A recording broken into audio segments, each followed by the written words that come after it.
जय हिंद दोस्तों। आर्मेनिया और रसिया के बीच में जो रिलेशंस है कहा जाता है कि ये दोनों एक ही ग्रुप के सीएसटीओ के ही पार्ट है यानी कलेक्टिव सिक्योरिटी ट्रीटी ऑर्गेनाइजेशन के ही पार्ट है। लेकिन इसके बावजूद भी दोनों के बीच में जो रिलेशन है वो अच्छे नहीं माने जाते। और आपको बता दें कि 1991 जब सोवियत यूनियन डिसइंटीग्रेट से पहले आर्मेनिया जो था बेसिकली यूएसएसआर का ही पार्ट था। जब वो ब्रेक हुआ उसके बाद में 1992 में सीएस2 जैसे ग्रुप बनाया गया नाटो के अगेंस्ट में, और यहाँ पर आर्मेनिया समेत और भी 4 देश आते हैं जो कहीं न कहीं सीएस2 के पार्ट होते हैं। लेकिन रिसेंटली क्या हुआ? रिसेंटली ये हुआ कि आर्मेनिया ने यहाँ पर इंटरनेशनल कोर्ट क्रिमिनल कोर्ट को ऑफिशियली यहाँ पर ज्वाइन कर लिया, जिसको लेकर यहाँ पर रसिया ने ये कहा है कि ये एक अनफ्रेंडली स्टेप है। जैसे कि आप आर्टिकल्स में देख सकते हैं, Armenia can no longer rely on Russia for military and defence needs. और ये स्टेटमेंट तब निकल के आता है पीएम पाशिनियान की तरफ से, जो आर्मेनिया के प्रधानमंत्री है, जब 1 फरवरी जब international criminal court finally declare करता है कि अब से आर्मेनिया आईसीसी का ऑफिशियली मेंबर बन चुका है। और क्यों खासकर रसिया इससे चिढ़ा हुआ है ये भी हम बात करेंगे, और यहाँ पर इस बात को भी थोड़ा एनालिसिस करने की कोशिश करेंगे कि रसिया और आर्मेनिया के बीच में ऐसे कौन कौन से डिस्प्यूट्स हैं बेसिकली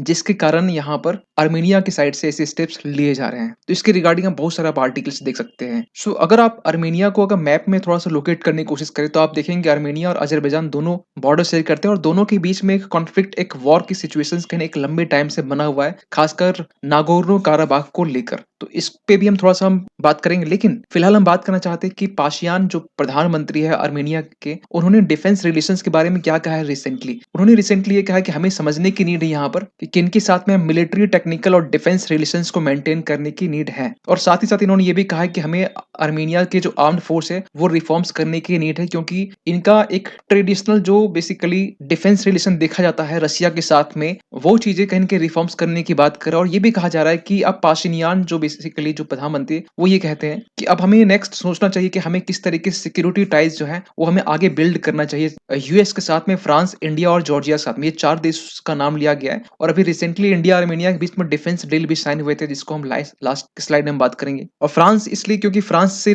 रिसेंटली आपको मालूम होना चाहिए कि पिछले साल जब आर्मेनिया के साथ में एयर डिफेंस रडार्स और मिसाइल सिस्टम जो डील हुई थी, इसको लेकर कहीं न कहीं खूब ये आर्मेनिया जो है ना चर्चे में था। लेकिन आज के टाइम में हम देखें थोड़ा सा हम कि आर्मेनिया का सबसे बड़ा डिफेंस पार्टनर अब भी कहीं न कहीं 95 टू 97% एक समय था, लेकिन अभी ये थोड़ा सा घट के कम हो गया है। लेकिन एक समय था कि जब रसिया फेडरेशन के साथ में डिफेंस रिलेशंस 95 टू 97% था। सो इसीलिए यहाँ पे ये कहते हैं कि अब अपनी ऑब्जेक्टिव और सब्जेक्टिव रीजंस पे ये लोग विचार विमर्श करेंगे। और रसिया के ऊपर डिफेंस को लेकर इस तरीके से आर्मेनिया रिलाई था कि आर्मेनिया में बेसिकली अगर आप एक जगह देखेंगे ग्यूमरी, ये जो बेसिकली प्लेस है रसिया का, यहाँ पर मिलिट्री बेस भी है जिसमें करीबन करीबन 5000 जो सोल्जर्स है वो यहाँ पर डिप्लॉयड है। और ये बेसिकली दोनों के बीच में जो डील साइन हुई थी 1995 में साइन हुई थी। और तो एक सवाल उठता है कि यहाँ आर्मेनिया तो इसे मना कर सकता है, क्यों मना नहीं करता है? आपको बताना चाहते हैं दोनों देश के बीच में जो डील साइन हुई थी ये 1995 में जब साइन हुई तो ये बात कही गई कि ये बेसिकली 2044 तक ये डील रहने वाली है। और ये जो बेसिकली जिस ट्रीटी के तहत में ये बेसिकली साइन किया गया एग्रीमेंट, उसे आर्मेनिया और रसिया दोनों ब्रेक नहीं कर सकता है। तो ये एक मजबूरी है। तो इसीलिए यहाँ पर आर्मेनिया का ये कहना है कि आर्मेनिया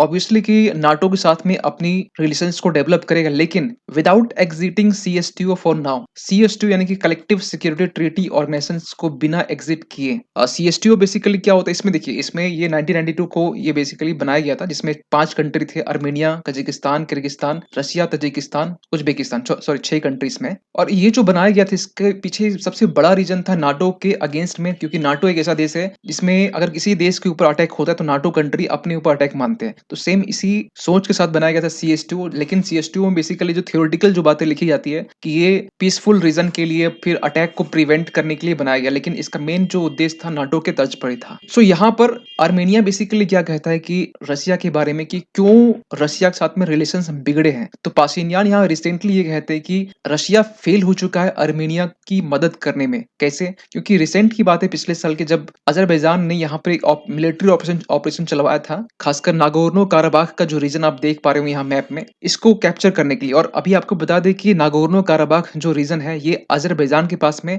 यहाँ पर जो पीपल से लोग हैं, यहाँ एथनिकली यहाँ पर अर्मेनियन लोग हैं, लेकिन यहाँ पर जो कब्जा है बेसिकली अज़रबैजान का है। एक लंबे टाइम से एक वॉर चल रहा है अर्मेनिया अज़रबैजान के बीच में। और आपको बता दें दोनों देश के बीच में जो नागोर्नो काराबाख है और इससे लिंक करती हुई यहाँ पे एक लाचिंग कॉरिडोर है। लाचिंग कॉरिडोर जो बेसिकली यहाँ पे रोड है, जैसे यहाँ मैप में देख पा रहे हो, इस रोड को बेसिकली यहाँ पर रशियन पीस कीपर्स की तरफ से यहाँ पर पॉलिशिंग दी जाती है। लेकिन एक सवाल यहाँ पर इसी से क्रिएट हुआ है कि इतना सब होने के बावजूद भी, रशियन पीस कीपर्स होने के बाद भी ये जो एरिया है अजरबैजान कैप्चर कर लिया, इसके बावजूद भी यहाँ के जो लोग हैं आर्मेनिया एंटर नहीं कर पाते हैं। ऐसी भी चीजें यहाँ पर निकल के आती है और इसी कारण यहाँ पर आर्मेनिया खासकर रशिया से डिफेंस रिलेशंस को कम करना चाह रहा है। एक अनफ्रेंडली जो रिलेशंस है वो कहीं न कहीं आगे हमें दिखाई दे रहा है। तो आप इसको भी लेकर भी आप कहीं पिछले साल आप 14 नवंबर की आर्टिकल बेसिकली देख सकते हैं, जब सीएसटीओ का जब मीटिंग हुआ, एलियंस हो रहा था, तो उस टाइम में आर्मेनिया का जो लीडर है पीएम बाशिनियान, ये अटेंड करने के लिए मना कर दिए। लेकिन इन सबको लेकर रशिया ने क्या कहा, रशिया ने क्या जवाब दिया? रशिया ने ये कहा है कि ये बेसिकली आर्मेनिया का खुद की फेलियर है और दूसरा रीजन मानते हैं कि जो आर्मेनिया में खासकर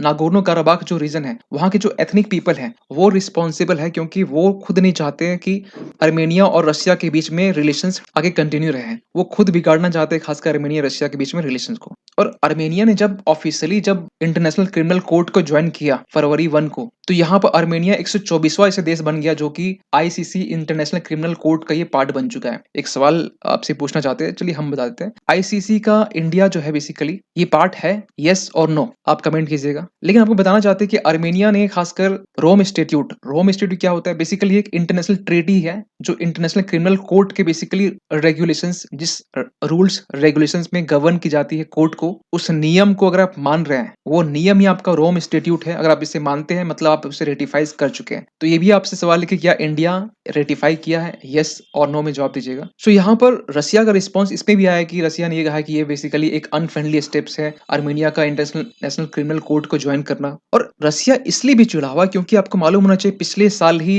इंटरनेशनल क्रिमिनल कोर्ट ने एक अरेस्ट वारंट इशू किया गया था व्लादिमीर पुतिन के अगेंस्ट में, जो यूक्रेन वॉर क्राइम में बेसिकली जिम्मेवार इनको माना जाता है। मतलब ये हुआ कि अगर आईसीसी का कोई भी अगर ऑफिशियली मेंबर है और रेटिफाइज किया हुआ रोम इंस्टीट्यूट, तो 124 देश अभी फिलहाल है, 124 देश में से किसी भी देश में अगर वो कदम रखते हैं तो उसे अरेस्ट कर लिया जाएगा। इसलिए तो रिसेंटली आपने देखा होगा बहुत सारे समिट में खुद व्लादिमीर पुतिन नहीं गए थे, ऑनलाइन कहीं न कहीं एक वीडियो कॉन्फ्रेंसिंग के जरिए कहीं न कहीं मीटिंग को अटेंड करने की कोशिश की जा रही थी। ये भी कहीं न कहीं आपने चीजें देखी होगी। लेकिन इन सब चीज में इंडिया को बेनिफिट कैसे पहुंचने वाला? देखिए, आर्मेनिया से रिलेशन, क्योंकि आर्मेनिया ने साफ-साफ कहा है कि यूएस के साथ में, जॉर्जिया के साथ में, फ्रांस के साथ में, इनके साथ में रिलेशंस को हम बूस्ट करेंगे। इंडिया की बारे में बात करें तो फाइनली आपको बताना चाहते हैं, फाइनली 2022-23 में डिफेंस प्रोडक्शंस के मामले में 1 लाख करोड़ की वैल्यूज की डिफेंस प्रोडक्शन हमने की और 16,000 करोड़ के हमने एक्सपोर्ट किया। हाँ, ये अलग बात है कि आज के टाइम में इंडिया 1% भी खासकर पूरे वर्ल्ड के डिफेंस एक्सपोर्ट में पार्टिसिपेट नहीं, 1% से कम है। लेकिन हाँ, ये बहुत जल्द हम लोग इसको कहीं न कहीं बीट कर देंगे और आगे हम लोग टॉप 10 में हम लोग शामिल हो जाएंगे।